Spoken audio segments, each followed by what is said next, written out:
jeté dans l'arène politique, toujours au centre, il est bien tombé à chaque fois, loin des extrêmes. Présentateur du 20h en 1972 à l'ORTF, dont il nous dira certainement un mot de toute la liberté qu'il a dû jouir à l'époque.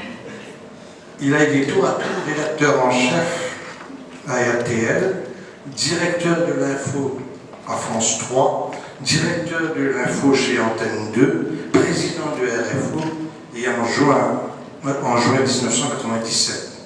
À son actif aussi, France Bleu.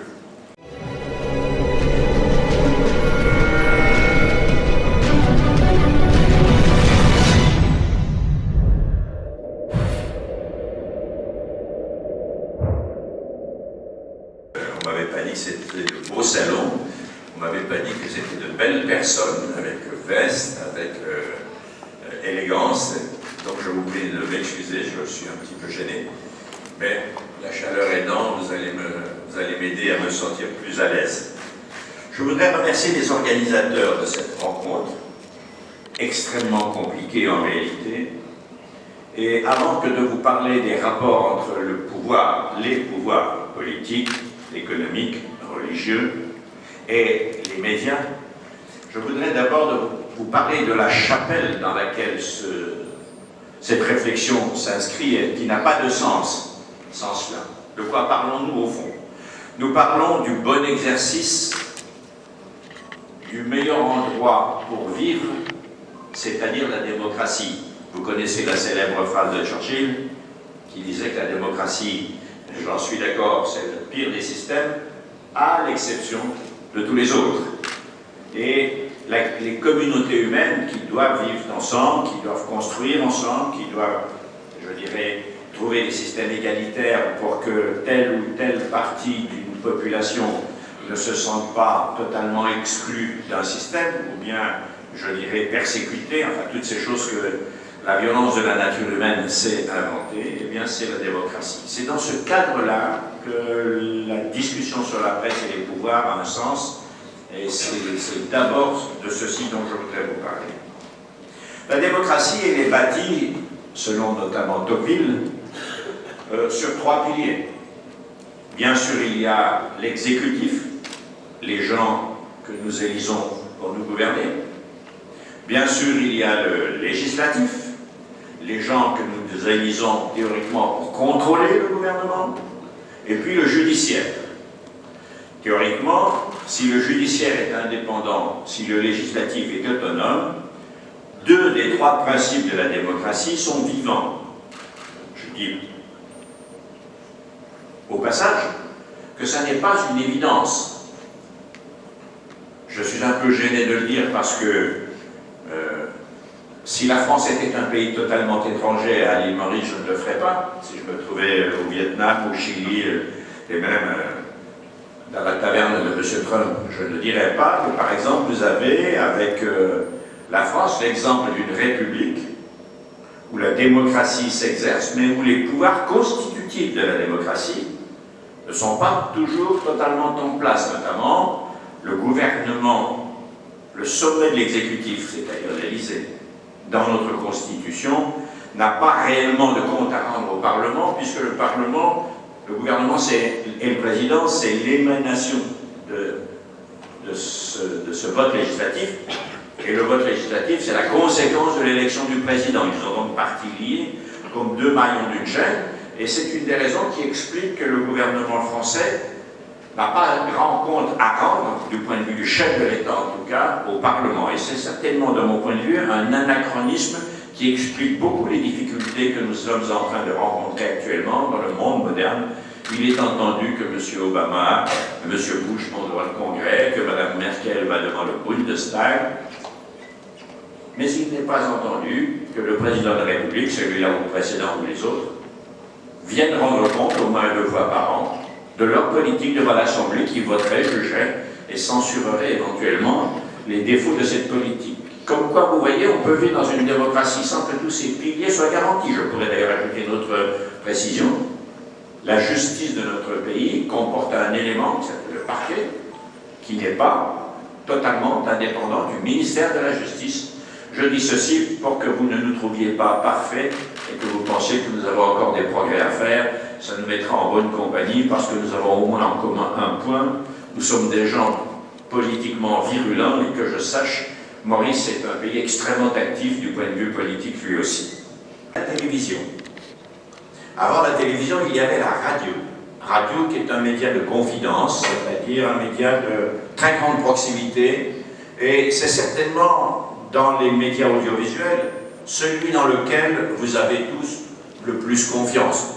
Il accompagne votre vie du matin dans la voiture, parfois le soir, en tout cas. C'est le compagnon des générations successives et c'est le compagnon des heures d'une journée successive. Alors après, en général, on se cale sur une radio dont on partage à peu près l'orientation, quand elle en a une, parfois elle n'en a pas du tout. Parfois elle est un peu plus populiste, parfois elle est un peu plus élitiste, mais enfin, grosso modo, c'est vraiment un média qui bat avec le cœur de ses auditeurs.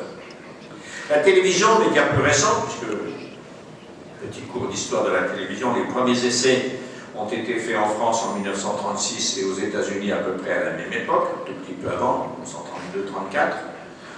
Et c'était absolument confidentiel. En France, la télévision a commencé un petit peu à se développer en 1940, ce qui n'était pas une bonne nouvelle, puisque vous le savez, la France était occupée par les Allemands et leurs collaborateurs, et ils ont essayé de se servir de la télévision comme d'un média pour faire de la propagande, mais c'était tellement peu développé que ça n'avait pas une grande, comment dirais-je, influence.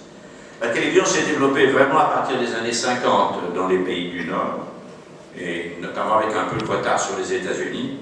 Et au fond, la télévision est là quelque chose d'assez différent de ce que j'ai dit de la radio. La télévision, c'est un média qui longtemps a rassemblé des communautés, 1, 2, 3, des personnes ensemble, et qui regardaient le même spectacle. La radio, c'est pas ça. La radio, elle s'adresse essentiellement à une personne, surtout maintenant, 2 dans une voiture, dans une salle de bain. Mais la télévision, elle avait un aspect, elle a un aspect massif. Elle parle d'en haut et elle arrose, si je puis dire, en dessous. Il y a la presse écrite, dont le comportement est devenu, au jour d'aujourd'hui, certainement le média celui qui fouille le plus les faits pour en extraire la réalité et parfois même la vérité. La presse écrite à travers le monde reste un média qui travaille beaucoup les choses, de façon à pouvoir, je dirais, à travers une livraison de 10-15 pages par jour, donner le pouls de la vie de votre pays et de la vie internationale à laquelle vous vous intéressez éventuellement. Mais un journal, ça ne meurt pas aussi vite qu'une émission de télé ou une émission de radio. Un journal, ça peut rester. C'est très intéressant d'ailleurs de regarder un journal quelques jours plus tard. Mon épouse fait ça d'ailleurs très souvent, elle regarde un hebdomadaire avec une semaine de retard pour voir si ce qui s'était dit s'est avéré exact ou pas. Si je dirais, les formules un peu à l'emporte-pièce que telle ou telle personne avait écrit avait occulté des nuances qui étaient importantes et que l'usure du temps, quelques jours, ont fait apparaître petit à petit. Et dans ce champ radio, télévision, presse écrite, depuis maintenant une vingtaine d'années, a fait irruption un média qui, lui, n'est pas vertical, mais qui est un média horizontal. Quand je dis horizontal, c'est comme lorsque vous regardez la carte des températures sur le globe. Hein. Le globe, tout d'un coup, apparaît une sorte de planisphère, c'est plat, légèrement bombé. Eh bien, la diffusion par les réseaux Internet, par les réseaux sociaux, suit exactement le même chemin.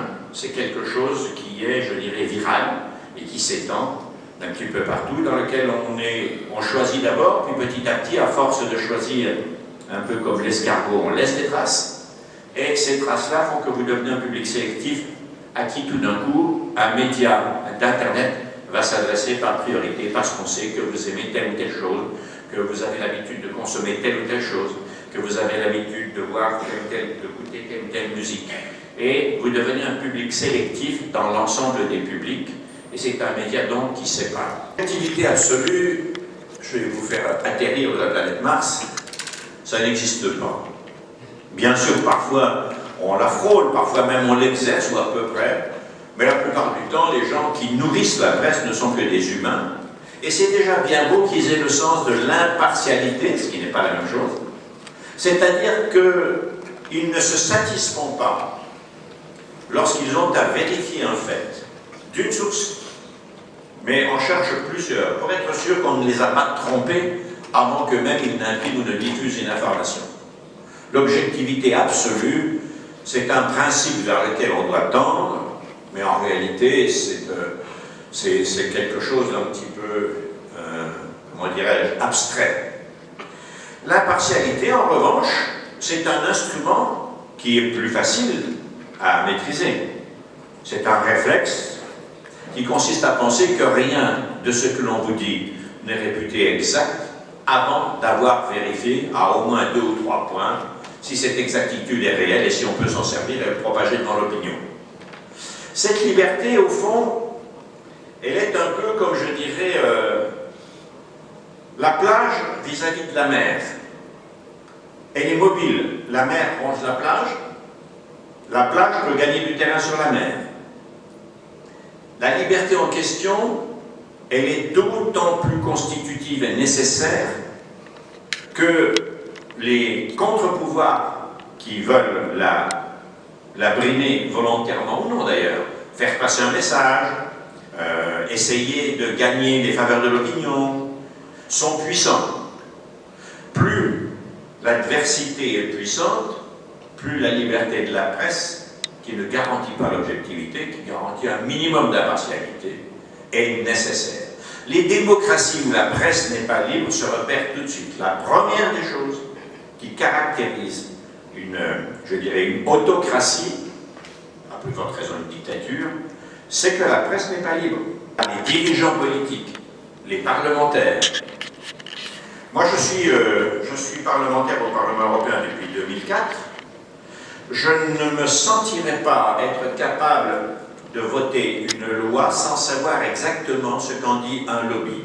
Le lobby, c'est les professionnels qui vont être concernés par cette loi. Sinon, vous faites des lois hors sol. Vous faites des lois qui ne s'appliquent pas dans la réalité. Vous faites une loi sur le bâtiment et les travaux publics, mais vous ne savez pas du tout comment ça se passe. Alors vous faites des lois à côté. La grosse difficulté, c'est que les responsables publics, je n'ose pas dire politiques, car le mot a une telle mauvaise réputation que je n'ai pas envie de me sentir barbouillé de ce mot. Mais les responsables publics ont besoin de savoir ce qui se passe dans un univers professionnel avant de se retirer dans la profondeur et le sérieux de leurs responsabilités et de trancher comme le manteau de Salomon au milieu. Au milieu. Je vais vous donner un exemple. Dans l'Union européenne, nous avons fait, il y a presque une dizaine d'années, un certain nombre de lois très importantes pour la protection de la santé des citoyens et de la santé des travailleurs dans l'univers de la chimie et aussi de la santé de l'environnement. C'était 3 domaines qui supposaient d'énormes responsabilités. Et moi, je ne connais rien à l'industrie chimique, ou pas grand-chose. J'ai donc reçu une 50aine de personnes d'univers différents. Les hommes de l'industrie, les autres de la recherche, les 3e des ONG dont le métier est de protéger les consommateurs, des médecins, des chercheurs en médecine, dans l'univers médical, pour me faire un jugement. Ça m'a pris 6 mois. Et à la fin de ça, vous arrivez à vous faire un jugement et vous placez le curseur de la loi que vous êtes prêt à voter, d'un amendement que vous allez introduire pour modifier quelque chose qui ne vous convient pas, ou de la loi que vous allez refuser. Ce sont des métiers de chirurgie de l'esprit extrêmement délicats. De ce point de vue-là, c'est exactement identique au métier du journalisme. Personne n'a de vérité infuse. Plus vous connaissez une chose, plus vous êtes sûr de vous tromper sur cette chose. Il faut se connaître et se fréquenter pour savoir de quoi on va parler. On ne peut pas se satisfaire de ce que l'on vous confie pour connaître la vérité. Il va falloir chercher de façon périphérique autour d'une affirmation pour pouvoir prendre la responsabilité de dire à votre lecteur, à votre auditeur, à votre spectateur ou sur les réseaux médias la chose que vous allez prendre la responsabilité de leur dire. Ce sont des métiers de chirurgie, de précision. Et de toute façon, on est encore dans l'imprécis ou dans l'approche de la réalité, pas toujours dans la vérité, pas toujours loin de là. Ce sont ces choses relatives que je voulais vous faire comprendre dans un pays, encore une fois, je le répète, à la fois passionnant, à la fois passionné et à la fois tolérant, ce qui est quand même une très grande qualité dont mon pays aurait bien besoin en ce moment. Par exemple, la campagne électorale française, dont je suppose que vous allez me parler tout à l'heure, nous amène à confronter des programmes. Qu'est-ce qui est bon pour la France? Ben, pour comprendre cette question, encore faudrait-il passer beaucoup de temps à dire de quoi la France a besoin. Où en sommes-nous? Où en sommes-nous? Qu'est-ce que nous voulons? Est-ce que nous voulons devenir un pays, restaurer la richesse de ce pays? Est-ce que nous voulons avoir amélioré le système de protection sociale? Mais comment le payer, puisqu'il est quand même au bord de la difficulté financière quand il n'est pas en plein dedans? Est-ce que nous allons être capables longtemps d'accepter des gens de continents, de races, si la race existe, en tout cas de couleurs différentes, que nous avons été très contents d'accepter quand nous avions besoin de main-d'œuvre, mais vis-à-vis de qui des gens violents sont en train de faire monter une intolérance absolue que j'estime dangereuse pour l'avenir du pays, sans compter le programme économique de ces gens, pardonnez-moi, qui se donnent comme mission, les yeux fermés, d'aller dans le mur en klaxonnant, autrement dit, de précipiter le pays dans un chômage massif et une ruine économique. La presse a des responsabilités. Je ne sais pas s'il y a ici des représentants de haut, de moyen ou de petit niveau de notre représentation à Maurice. Je lui demande la permission de la confidentialité.